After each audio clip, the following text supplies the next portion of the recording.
Hello and welcome to the Aura podcast with your girl, Kubi Springer. Today, I have the honor of sitting down with Sacha Jafri. This conversation was beyond beautiful. We talked about how it is that he not only just creates art, but just lives life. He gave us some nuggets about the importance of living with intentionality. When our intentions become questionable, when they become agenda-filled, financially driven, socially driven, ego-driven, we emit static. And he also spoke to me just a little bit about how he rules his household as a parent. I think my dad taught me to treat the king of the country and the guy that sweeps the streets in exactly the same way. And what he learned from Nelson Mandela.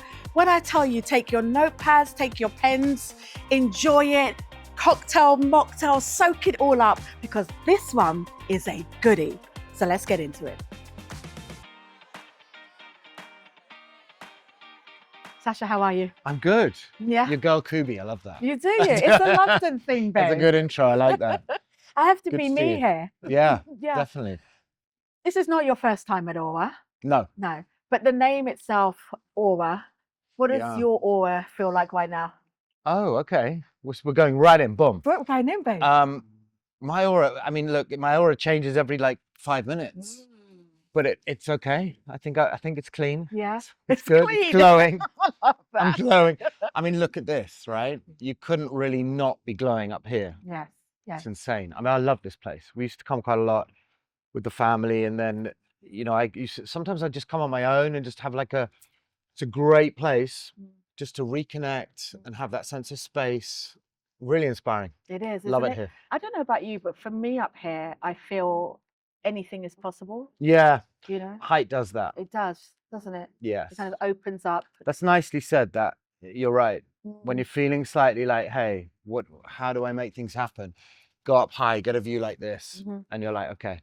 It's It's possible. also the same as when you look into the ocean, even on ocean level, and you see the movement of the ocean, and that does a similar thing of Yeah. anything's possible. Well, water's my happy place. Right. So for me, ocean, I'm a Christian, right? Yeah. And so for me, ocean is God's way of saying it can go wherever you want it to. Isn't it God's way of saying I'm more powerful than you? Well, that too. Like, Like, sit you guys down. are nothing.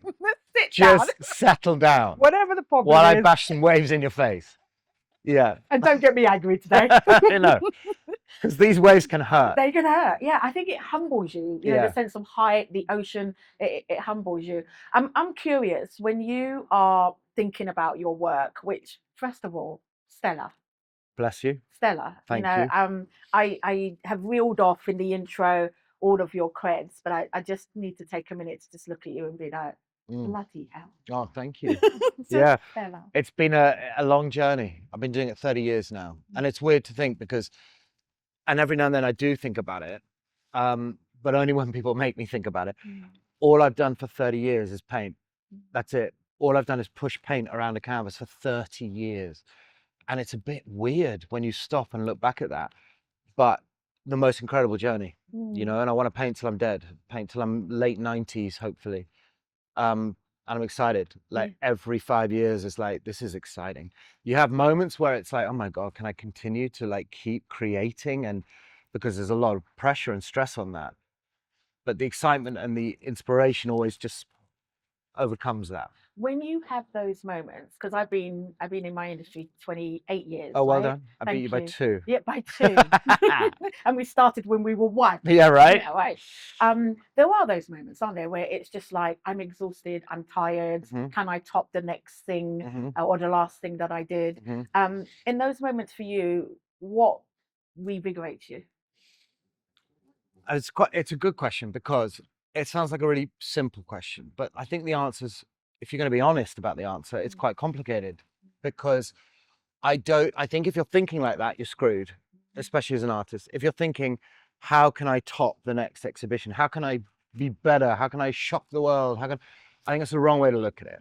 And what I do, which has been a byproduct really of creating, it's not like I'm not conscious of it, but I sort of worked out, it's a long journey, right? 30 years painting. And in that journey, I've learned a hell of a lot, but only recently, right?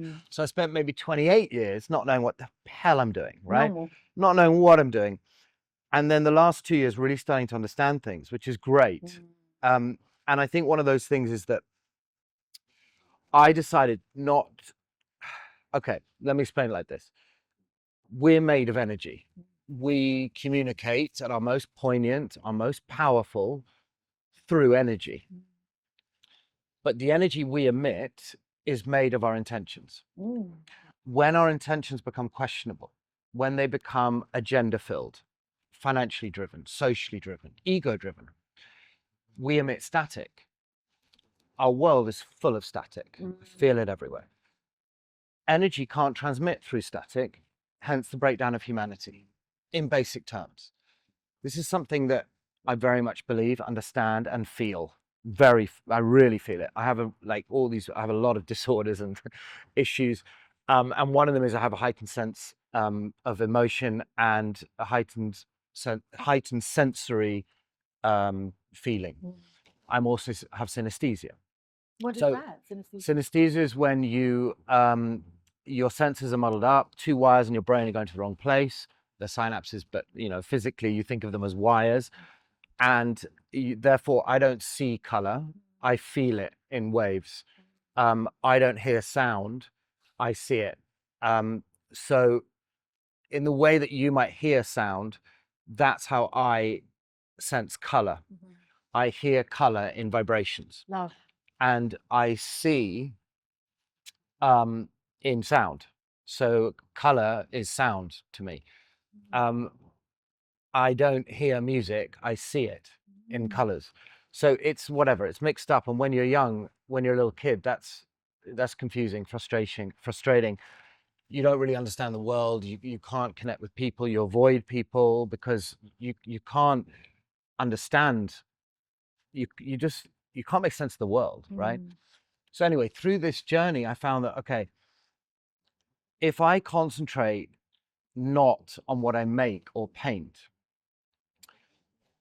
but on the intentions with which I do it, and I focus not on what I make, paint, create, achieve, but on how I live my life. If I focus on living a life of grace, with love, compassion, empathy, and I really focus on that, not just pretend to, but that's my focus, to live a life of grace, then every now and then I'll borrow a moment. That something magical will happen. It'll spill out of me as a byproduct of how I'm living my life. And this is as an artist, right? And then there's two things I've got to remember. One, it's only a moment. And two, it's borrowed. So when this beautiful, magical thing happens, which it only happens every now and then, I give it back and I say thank you with gratitude. If I do that, these moments keep coming. When I forget to do that, when I engage the ego, when I'm like, look at me, I'm amazing, look what I've done, those moments stop coming. And I found that through trial and error, right? I found that over the 30 years, and people call it writer's block, creator's block. Oh God, I'm blocked. Nonsense. You're not living a life of grace. You're engaging the ego. You're not understanding how to get in a state of surrender, because this is limited. If you can reach a state of surrender, you can tap into something more powerful than us. And you can create something truly beautiful. So that's sort of the long-winded answer to your question, is that I think the issue is, if you're focusing on what you're making, it's only going to be this. If you understand how to surrender, how to focus on your intentions, you can lay paint with pure intention that can vibrate at a higher frequency, that can enter the soul, change consciousness, and hopefully go some way to reconnecting humanity. I love this on so That's many the idea. levels. That's the plan. I love this on so many levels, because I feel the audience that are listening who may not be painters can lean in. A few of them might not be. There might be a couple that aren't. Just a few. Can really lean into this as a principle for life. I hope so. Because no matter what we're doing, a painter, an entrepreneur, a leader, an executive, a mom, a dad, etc., actually all of us, if we are led by ego and outputs, will never really be successful. You might make money. Yeah, sure. But not really. What does that mean? But what does that mean? And also, in the same point, is that human beings get things wrong a lot. And this is in all walks of life. And they're constantly searching for purpose. Like, What's my purpose? How do I achieve happiness? What am I here for? And in reality, we are here for one thing only, to find love and be loved. Everything else is a distraction. When you understand that, Yes. when you embody that, Yes. you have clarity And most importantly, and simplicity. when you embody it. Yeah, you have to embody it. Yeah. Yeah. When you really embody that, Yeah. that's what we're here for. Yeah. Then you approach everything with love. You internalize the understanding of love. You emit love. Yeah. You connect at that higher level of that higher frequency. Yeah. And you become woven within the fabric of the soul of the earth. This is how to really live.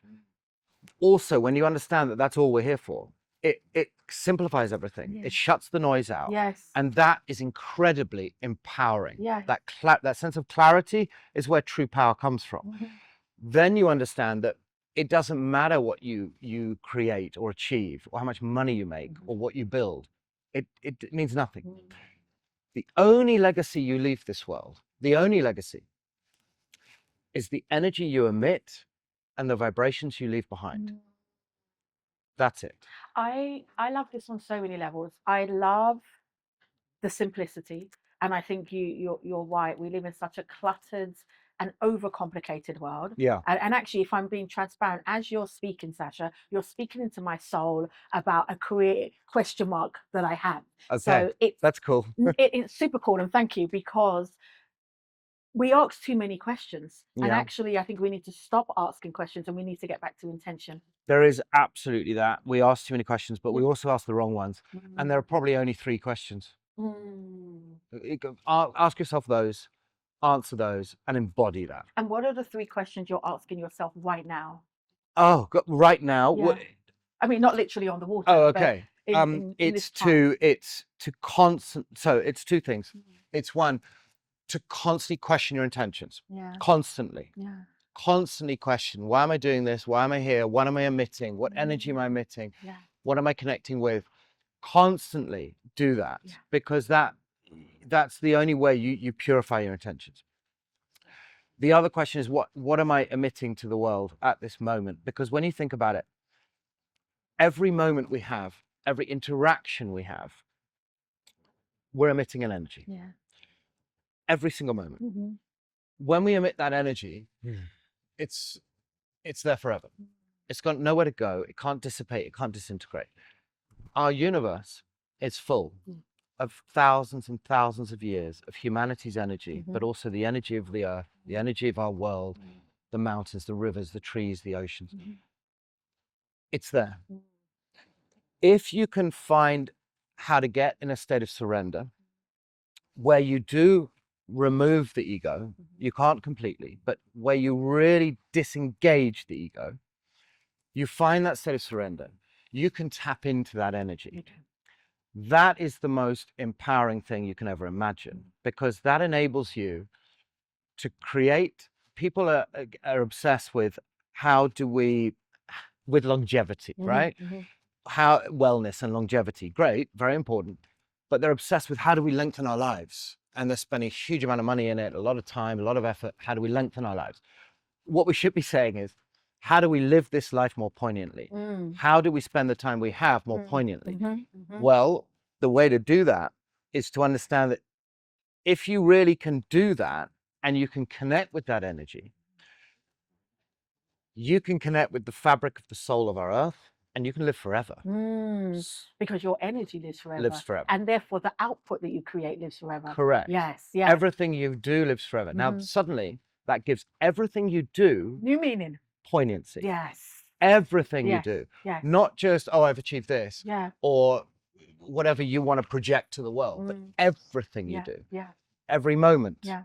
That's a beautiful feeling. If you think to yourself, if you're walking around thinking, well, this doesn't matter. It doesn't matter how I treat this guy. It doesn't matter if I don't look at this guy in the eye. Suddenly, your life becomes less and less meaningful. Right. If you think every moment matters because I'm emitting an energy with power, with integrity, with intention, that changes everything. It changes everything. And I wonder for you, my brain split into 2 areas. Yeah. So let me go in one direction. Like most of us, yeah. We just went there, just so you know. Yeah. I wonder for you, in a world where you are now so in demand and so famous and have corporate briefs that are coming to you, how do you keep that pure intention with those levels of demands? I saw the Sure. work you did with Rolls-Royce as an example. Yeah. Stellar. Yeah, I it's mean, cool. I just like the word stellar. it's It's good, stellar right? dance. It's the stars. Yeah, and that's my granny's Oh, last name as bless, well, Stella. bless her. Yeah. Uh, how do you, when we work with corporates, I work with corporates all day. I've done work with Rolls-Royce. There's brand guidelines and there's, Yeah, man. there's We had a policies contract and that thick. yeah, Yeah. exactly. There's PR agents, Yeah. etc. How do you stay so intentional within the context of all of that? Okay. So there's a couple of things. One is that by constantly questioning myself, right? By constantly having that understanding of how to question yourself honestly, strip things back and really question it. That's one. But two, I'm very lucky in that what I've built over the years has now got me to where I am now, which is where we have what we call a studio, right? And I have a lady that runs the studio who's my global director, and she is a very corporate mind. She has that more that corporate understanding of how to connect with brands, corporates, what language they speak, because I have no clue what language they speak, and how to set these things up whereby I'm left out of it completely. Now that's taken a while to because I'm a bit of a control freak, as I think quite a lot of us are in this industry, let's say. So for me to be able to let go of that completely has taken a while, 5-6 years of working together, understanding each other and having that trust. But now that I have that trust, it enables me to focus on something interesting, which is to create with vulnerability. You need to be able to create with vulnerability to create things that are truly poignant. Because otherwise, if I didn't have that set up, I'd be dipping into this. I'd be worrying about how to solidify relationships and how to put contracts together. And I would be creating not with vulnerability, because I'd have to build a wall around myself, even within my creative expression. So that's really important to have that side of it completely split from me, to enable me to go into the studio, to disconnect all of this, get in a state of surrender, connect to something up there, and allow something magical to happen. That's the only way it can happen. Yeah. So I guess that's how it's evolved. And before it evolved to the place where you had the space and the freedom to do that, as you were on the journey over the last 30 years, how did you navigate it in the earlier years? So I was doing everything myself, and it was, I mean, you've got it right. It was navigating it. And I think it's really important that the issue is with a lot of artists now, it's become a bit of a factory. It's become it's become very, what's the word? Like a model of how to do it, where the marketing becomes more important. The projection of who you are and what you are becomes more important than what you're creating. And even more important than that, most artists are the top ones. Their factory, their studio will make everything. They'll turn up and sign it. That's it. They won't have the artist's soul engaging with the piece. They won't have the artist's hands engaging with the piece. That's really sad. One step better than that is that they are focusing on what they're making, which a lot of artists are doing, and focusing on what they're making. That's a bit better, but that's not the way. The better way is to focus on how you live your life, as I said earlier, because then magical things will spill out of you on your journey as a byproduct of who you are. Yes. Because at the end of the day, it doesn't matter how beautiful the thing you make is. If you are not living a life of grace with love and compassion and empathy and an understanding of how to engage on an energetic level with people, with humility, if you are not living that life, the thing you make has no meaning beyond the aesthetic, beyond the object itself. It has no meaning, and it has no legacy in our world. Our world is full of art like that, sadly, and it's getting worse and worse and worse. So on my journey, I did a lot of that, sure, but you have to. because there are no shortcuts. You can't suddenly have the setup I have Yeah. from age 22, 24, no chance. Mm. You have to go on a journey. Another thing people always ask me is, how do you know when a painting's finished? You know a painting's finished because you've gone too far and ruined 1,000 paintings on your journey. I love you said It's that. the only way you're going to know when something is, Yeah. and it's the same with the journey of art as an artist. And I love the fact that you have talked about the journey, because with Instagram and TikTok, etc., people assume that somebody like you, well, poof, you're here. Yeah. You know, off camera, we were talking about the journey of Stephen Bartlett, Yeah. and that most people don't realize that's been a journey. You know, Stephen was in Social Chain, and it's been a journey. Impressive guy. Love that guy. But it's been a journey. Yeah. 15 years. Correct. Do you believe, now that you're here, kind of looking back, do you believe that there was a way that you could have got here quicker, or do you think that actually you just have to go through the process? It is what it is. Short answer, no chance. No chance. Could I have got here quicker? I agree. Interestingly, I got to this point in my career about 5 years in. So I thought. So the ego thought. So I thought, right? About 5 years in, I was like a big name in the art world at age 25.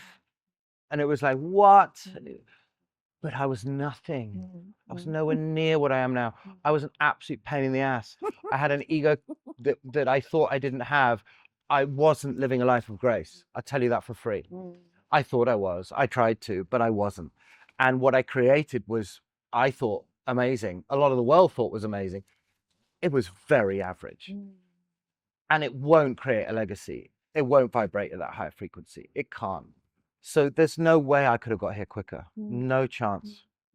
You know, it's interesting because in the moment, it is the best because it's in that moment. But actually, it's through the journey and looking back that you realize that actually that was phenomenal. Yeah. But growth was needed in order for it to get to the next level. Absolutely. Yeah. And as an artist, you're tapping into your journey as a human being, right? And you're then creating things that are an expression of that journey as a human being. If you're not embracing true humility, if you're not embodying humility, whatever you've created, no matter how amazing it might look, it doesn't have those layers. Yeah. It's like that thing with Mr. Mandela, who's inspired me more than anyone in my life. And one of the things he taught me, one of the simple things was, from the darkness comes the light. Yes. Right? Without the darkness, there is no light. Embrace the darkness. Yes. Engage with the darkness. Yes. Don't hide it away. Don't reject it. Yes. Don't pretend it doesn't exist. Yes. Embrace it, engage with it, and from it comes the light. Yeah. That's one thing. The other thing he taught me was, I am the master of my fate, I'm the captain of my soul. Don't hide your light under a bushel in the understanding that you think you're serving others. I must dumb myself down in order to serve others. No. Shine your light the brightest it can shine, because that encourages others to shine theirs. Yes. And the third thing he taught me, which is very simple, which is, remind yourself how small we are. Embrace and embody humility in order to become truly great. Yes. And it's so true. It's so true. It's so true. The whole principle of dumbing your light is such an oxymoron, because we live in such a dark world that actually it needs more light. Absolutely. Even if your light was the brightest, it couldn't brighten up the entire planet. It needs your light and my light and the person who's watching light. In actuality, I think God is saying to all of us, switch on your light. Yeah, of course he is. Switch it on, because that's how you He get or rid. she. Yeah, fair. Of course. Of course they switch are. it on. And the other thing that's, of course they are, absolutely. I'm with you 100%. You shine your light as bright as you can. It will inspire and encourage others to shine theirs. Yeah. And then our world changes. But the other thing I think is interesting, which I found on my journey along that point, is that the problems we have now as human beings, as adults, we have got so far away from our inner child. The further you get from your inner child, the more problems you have. And we adults of our generation are further and further away from our inner child than we've ever been. Now, the issue with that is, the greatest gift you're ever given is your childhood. And yet we're encouraged and taught to move away from it as quickly as we can to become an adult. In reality, we as adults should focus all the power we have on keeping the child alive inside us, because that is our essence. Yes. That is our purity. Yes. That is our magic. Yes. If we can do that, if we can reconnect to the inner child, that is our essence. And that's when we shine our light. Yeah. And that's when we shine it with humility. And that's a very beautiful thing. And the best example of that is, if you take 4 kids under the age of 5, after 5, it's too late. Too late. 4 kids before the age of 5 of any color, any ethnicity, any religious background, any social or financial background, and you put them in a sandpit, 4 of them. They're only going to ask each other 2 questions, not out loud, but here and here. 2 questions. Are you kind? Will you play with me? So true. That's it. Imagine if the adult did that. Imagine if we said, are you kind? Let's talk. The world changes like that. Yeah. That is the inner child speaking and connecting in the way that we should. Yes. The child under the age of 5 can love without ego and without agenda. Imagine if we understood how to do that. Yeah. Yeah. Everything changes. Everything changes. And the 2 questions that you just said, the reason why I squealed is Did you? Did you squeal? I did, yes. The are you kind is so powerful. But the will you play with me? Yeah. Because as Right. adults, we're always trying to pretend like we don't Right. need you. We forget how to play. To play. Right. And we forget that we need play. Yeah. You know? Well, life's play. Yeah, and it should Don't think be it's anything play. else. It It's should all be, play. yeah. It means very little. You are a moment in time. Yeah. You are minute. Yeah. But you can give a hell of a lot. Yeah. Oh my gosh. What we're talking about is so simple, but extremely difficult Yes, to embody. to a body, correct. Very difficult to embody. Take me behind the scenes in a day, a week for you. What are the things you're doing that anybody at home who's listening to that says, yeah, I like that in principle, I want to do it in principle, but Okay. how do I do it? So interestingly, 2 things. All right. So I has a few things to say on this, but firstly, the most simple thing and the most effective thing you can ever do is learn to meditate for no more than 7 minutes a day. Anybody can do it. You don't try and do more than 7 minutes. Okay. It's not necessary. The difference is not that huge, and it's very difficult to keep that up. But it has to be every single day. 7 minutes. Don't try and do 10, don't try and do 20, and don't do 3 minutes. Everybody has time for 7 minutes. We sit on the loo for more than 7 minutes. Scrolling. Right? Okay. So now to do that, all you need to do is one simple thing. So when I meditate, I don't have chants. I don't sit in the cross-legged with, in this position. I close my eyes. I try and completely disengage the brain. And then I say 2 things in my head as I'm breathing in.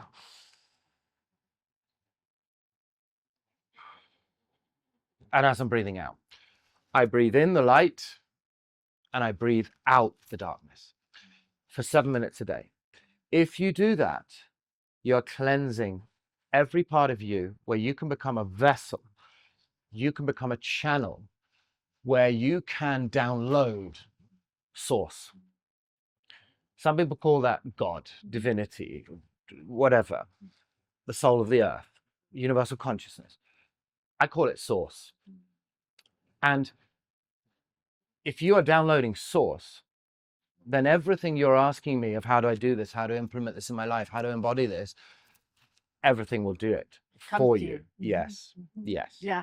Whenever I am confused, frustrated, anxious, if I take a moment to tap into what you call source, I call God, the answers come. Yeah. They always come. But you've got to do it every single day. You've got to not overcommit to what you think you're going to be able to do, and you've got to simplify your meditation.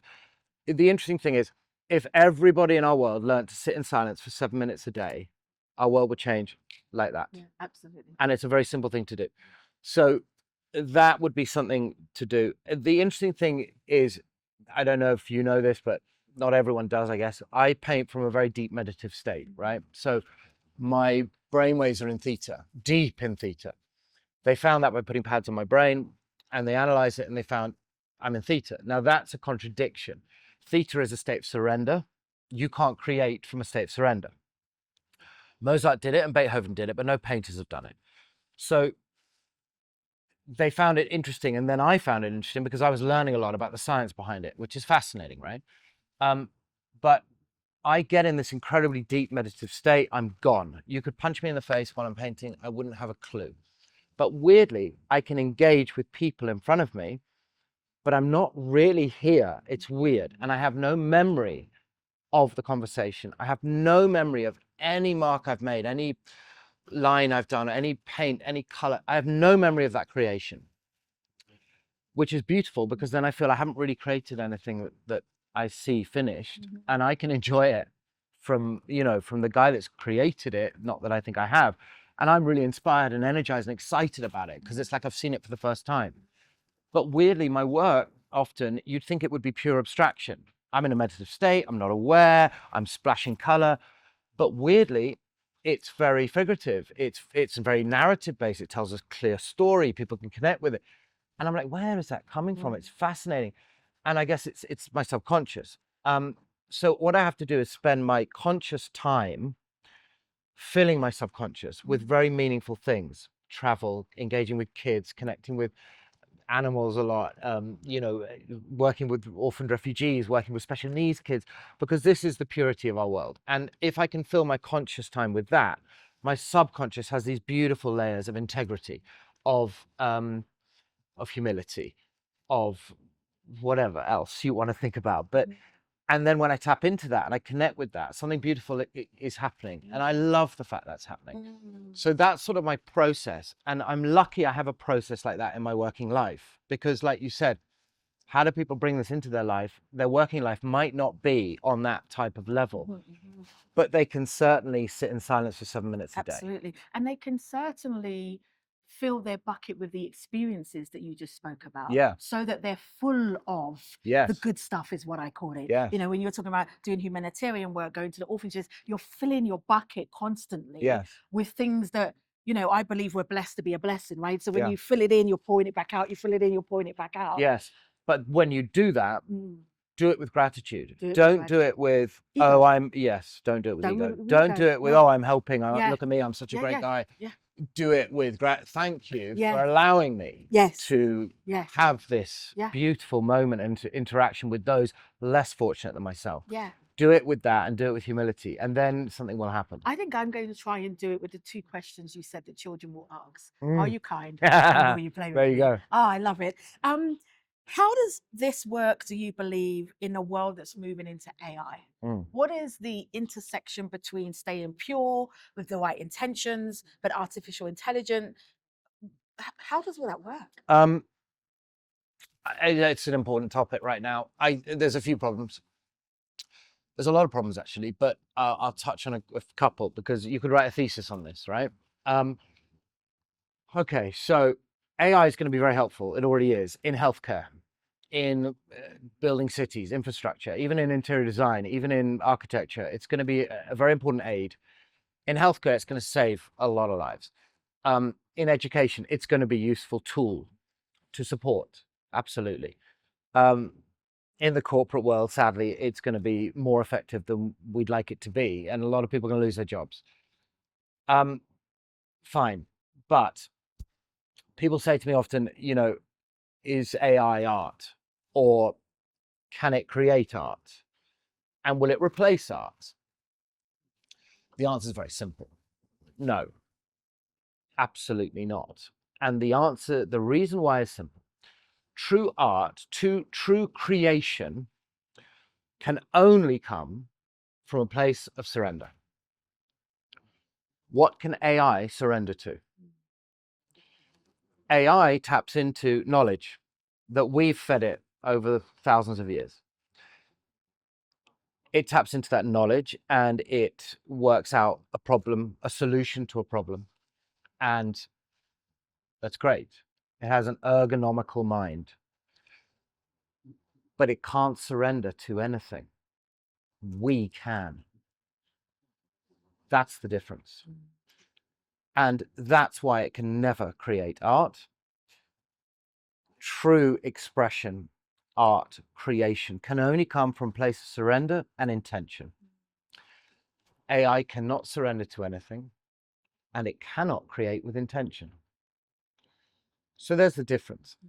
Then there's the other side of the problem, which is that the biggest issues in our world right now, the mental health issues, really big problems. We're focusing a lot on how do we change the educational system to be more relevant for today? How do we make our kids more ready for the world? Which is an important question to be asking. But all the solutions the world's coming up with in governments all over the world is completely wrong. Because those systems they're creating, although they're slightly better than they were before, and they're slightly more relevant and vocationally led and more technologically connected, they have about 3% in the syllabus on mental health. The syllabus should have 70% mental health, because it doesn't matter how much you learn, how good your geography, your history, your science, your maths, your English, your understanding of technology, of AI development, of software development. It doesn't matter how much your understanding of that is. If by 19, you're gone. You're gone. And here's the issue. Mental health is going to become a bigger and bigger problem in the world we live in, because we are becoming more and more disconnected from the soul of the earth, from universal consciousness, from the understanding that we are one. We are connected to all things. We are connected to the mountains, the rivers, the trees, the oceans, to each other, to every atom, to every cell, to every star in our sky. We are one. With social media, with AI, we are going to get farther and further away from that connection. And that's going to create so many problems in that generation that mental health is going to create a real issue. And that's the big mistake we're making. We should have a syllabus with 70% mental health, an understanding of how to stay connected in this crazy world, an understanding of how to meditate, an understanding of how to live with humility. These things, that will prepare a human being for the next 40 years, and only that. You know why I agree with you? We're both parents of teenagers. We talked about our children. Well, I have a 10 and a 50. Well, she's 16 now. 10 and 16. Don't get it wrong. I know, right? But it happens so quick. It does happen quick. It's like, when did that happen? My 13-year-old keeps telling me she's 15 next Yeah, year. right. So, yeah, my 16-year-old thinks she's 20. Yeah, and my 10-year-old thinks she's 24. Yeah, weirdly. Yeah.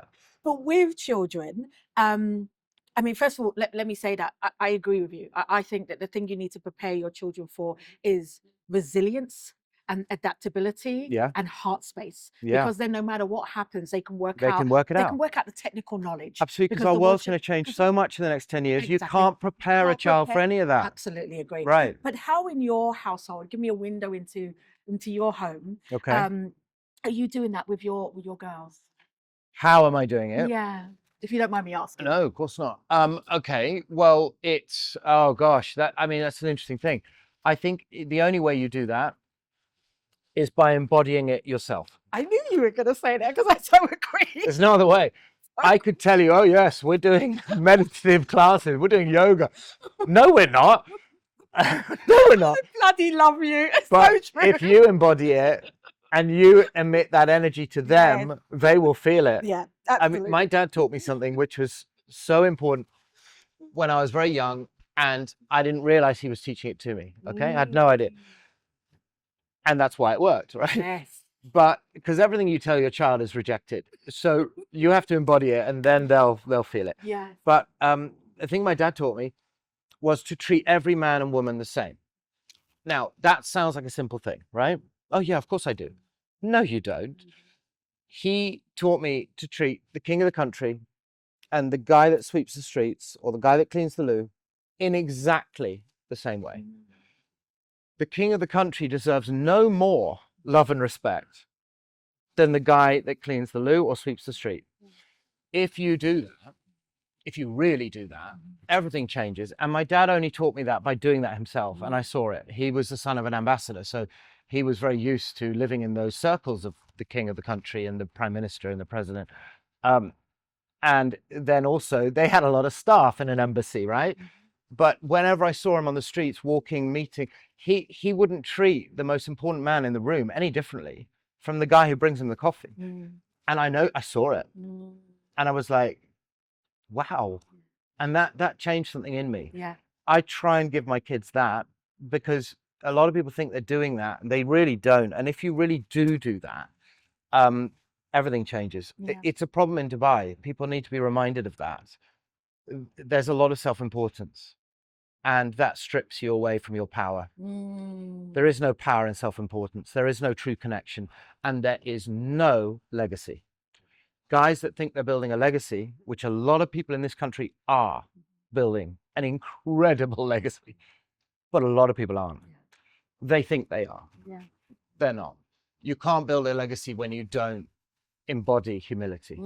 There's a theme that's coming across everything you've said to me this morning, whether it be in your painting, whether it be in your parenting, whether it be in your interaction, which is actually be the person that you want the world to experience. As Gandhi said, yeah. Be it. Be the change you want to see. Be the change you want to see. Yeah. I could talk to you all day, but I'm getting the wrap up. Yeah, which is annoying. It is annoying because this is the most enjoying beautiful place, right? We just need and it's getting mocktail. Warm. It's lovely. Yeah, I agree. Yeah. I could take this coat off in a minute. Right? Yeah, I agree, but I can't. No. So don't. We have this thing that we do here, which is called quick fire questions. Sure.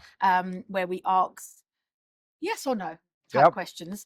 But before I do that, I've got one more, if you don't mind. Sure. 100 years after you are gone, I heard this saying the other day that within 3 generations, your name is forgotten. Within 3 generations of you going away, what do you want people to say about you? I don't care what they say. I don't care what they say. I don't think you should care what they say. That's the whole point. Just focus on what you're doing. Be full of intentions. Emit an energy that's clean and bright. And it doesn't matter what they say, because a lot of people get it wrong anyway. The interesting thing in the art world, there's a lot of artists who have really achieved things, so we think. Big names, the biggest names there are. They might be remembered in 50 years. Some of them might be remembered in 100 years, but after that, no way. But then look at the work of Vincent van Gogh. Look at the work of Jean-Michel Basquiat, Degas, Toulouse-Lautrec, Gauguin. These are the great artists. Look at what they did. Look what they created. Not necessarily how they lived their life, but look at what they did. Then look at how people like Gandhi, Mandela lived their life. Look at those humanitarians, Desmond Tutu. Look at these guys. Be inspired by them. Be led by them. Imagine the simple thing is art is made of 2 words. True art, love and empathy. Humanity is made of 2 words, love and empathy. If you combine art and humanity with love and empathy, doesn't matter what they say. Doesn't matter what they say. Love that. Doesn't matter what they say. Morning routine or straight to the cupboards? Straight to where? The cupboards. Oh, interesting. Morning routine. Morning routine. Music whilst painting, yes or no? Yes. Structure or chaos? Both. Acrylics or oils? Both. Art instinct or discipline? Neither. Art for change or beauty? Neither. Legacy or relevance? Legacy. Thank you so much for being on the Thank you. podcast. You are. Bless you. Thank you so much. Thank you. Good to see you. I normally have a cute word to end an interview. Actually, I do. I have 2 words. The next time you go out, I need you to do 2 things. Look at the person or the thing in front of you and say, are you kind? And will you play with me? Yes. We'll see you next time.